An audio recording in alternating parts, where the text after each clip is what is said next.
Children weep at their mother's grave after she was murdered by a former boyfriend who had already been jailed for killing his wife, as shocked viewers blast parole board who released him.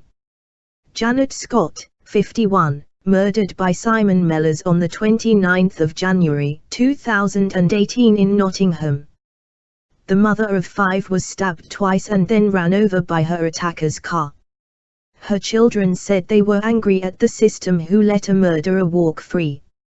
Viewers were left in shock after hearing the story of a woman who was murdered by her ex-boyfriend, who had strangled his former wife 18 years earlier prior in Released to Kill Again. Janet Scott, 51, thought she had found her happily ever after when she met Simon Mellors, 56, but he turned out to be a former convict who had strangled a previous partner in 1999. In spite of her children's reservations and warnings, Janet dated Mellors for 10 months before eventually leaving him. The spite lover started stalking her, before eventually attacking her at her home and running her over when she tried to escape. Simon Mellors was convicted for the murder of his former partner Pearl Black, whom he strangled in 1999. He was released from prison in 2012 under license and met Janet at a pub in March 2017. Amelia, Amy, and her sister Hannah recalled that their mother, who had already been married 4 times, fell head over heels for Mellors, who seemed to be everything she had hoped for. Mellors had Janet believe he had spent the last 12 years traveling the world, but in reality, he was serving time for the murder of his former partner, Pearl Black, whom he strangled in 1999. However, 6 weeks into their relationship, his parole officer pushed the former convict to share his real past with Janet. He did so by sending her a news article about his arrest by text message. He put the murder on account of a mental breakdown and swore he had changed, but this was a big enough red herring for Janet's children to request a meeting with Mellors' probation officer. Recalling the experience, Amy said she asked the officer whether he thought Mellors would kill again. "I said, in your professional experience, is he going to do it again?" she recalled. The probation officer looked at me and said, "I don't think so." Mellors and Janet's relationship grew stronger after the probation meeting, spending increasing amount of time together. However, her children were worried and unhappy about her choice of partner. Amy explained Mellors grew more and more controlling towards Janet. She was completely and utterly trapped, she said. Feeling her relationship was going south, Janet tried to break things off, but not backing down, Mellors took to stalking and following her around on her way to work. Janet reported the issue to the probation service, who issued a warning, but Mellors did not stop the stalking. On the 29th of January, 2018, he let himself in Janet's home and stabbed her in the chest and the abdomen. She had tried to get away. There was blood smeared across the set of drawers leading out, Amy recalled. Mellors dragged Janet to his car and forced her inside the vehicle. He drove towards the city centre of Nottingham. Spotting a traffic officer, Janet jumped out of the moving vehicle and ran for her life. The warden tried to help, but as they did, Mellors backed down with his car and ran them over. The officer was sent 15 feet in the air. Janet's body was crushed between the car and the wall Mellors had crashed against. She died instantly. They had to identify her by the cards left in her purse and dental records and hair DNA. She didn't have a face anymore because of what he did. Her entire torso was gone. 2 days after the murder, Mellors was arrested and charged with murder and attempted murder on the officer's life.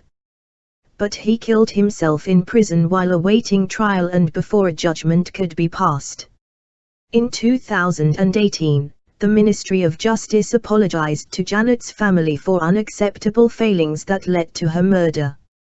In a statement, the MoJ said, "This was a truly awful crime and our thoughts remain with the victim, their family and friends. We apologize sincerely for the unacceptable failings that have been identified. Truly awful crime." The serious case review, which was carried out by a number of agencies including the Midlands Division of the National Probation Service, said the service failed to act on Mrs. Scott's warnings. Mrs. Scott raised concerns about Mellors with his probation officer numerous times, and even had the officer's phone number stored in her phone. The report said Mrs. Scott had told Mellors' probation officer he was loitering near her work and had approached her twice on her way into work, once at 4:30 GMT, which should have prompted a review. The Ministry of Justice, MoJ, said it accepted the report's recommendations and 16 more probation officers had been taken on at the Nottinghamshire Probation Service in the wake of Mrs. Scott's death. A spokesman said, "There are now enough staff to ensure the service is staffed properly and can carry out its work following failings that were indicated by the review." He declined to comment on whether excessive workload was a factor in the case but added the probation officer in charge of Mellors remained on the team. The member of staff involved in Janet Scott's case had a disciplinary hearing but the threshold for dismissal was not met, he said. Ian Lawrence, the General Secretary for NAPO, the trade union that represents probation staff, said the number of serious further offences occurring among offenders had increased by 20% since 2016. He blamed the situation on excessive caseloads and the fragmentation of the service. While he had not seen the review into Mellors' case, which the MoJ is not publishing externally, he said he was not surprised. "All of the evidence highlights failings in terms of excessive workloads for staff," he said. George Black, the brother of Mellors' first victim Pearl, said he believed the MoJ's actions did not go far enough. "That man was evil and he escaped justice," he said. "I don't believe the justice system takes crimes against women seriously." Simon Mellors started a relationship with Pearl Black in 1988 and moved into her rented property in June. Pearl Black already had a daughter by a previous relationship. On 26 June 1991, Pearl Black gave birth to Simon Mellors' daughter. Pearl Black's father died in February 1999. A family friend had also recently died after having been stabbed to death in October 1998. The relationship between Simon Mellors and Pearl Black then deteriorated and Pearl Black started a relationship with another man and Simon Mellors became depressed. Simon Mellors discussed a separation from Pearl Black but in the meantime they remained under the same roof with the children. On 5 May 1999, Simon Mellors and Pearl Black went drinking together in Ilkeston. They discussed their situation in equivocal terms and decoded that they were going to separate but agreed to take the children on away on holiday first. When they arrived home shortly after 11 p.m. the Simon Mellors took the babysitter home and Pearl Black made a telephone call. When Simon Mellors returned he realized that Pearl Black was on the telephone her boyfriend, which caused an argument between them because Pearl Black had agreed that she would keep her relationship outside the house. Pearl Black went upstairs to bed and Simon Mellors remained downstairs. It was understood there was to be no sexual contact between them. However, Simon Mellors later went upstairs to the bedroom, undressed and went to get into bed. He was rebuffed by Pearl Black and went into the children's playroom. He then picked up an iron bar, went back to the bedroom and struck Pearl Black with the bar. She screamed and the children woke up but he continued to strike her until she was unconscious. He went into the children's room and reassured them. Simon Mellors then went downstairs and fetched electrical ties from the garden shed and used them as a ligature on Pearl Black's neck and strangled her. He removed the handle from the bedroom door, and the following morning he took the children to school saying that their mother was still asleep.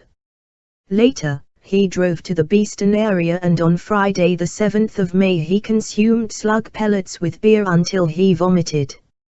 Later the same day he was arrested. He was convicted of her murder in 1999 and sentenced to 14 years but released after 12 years.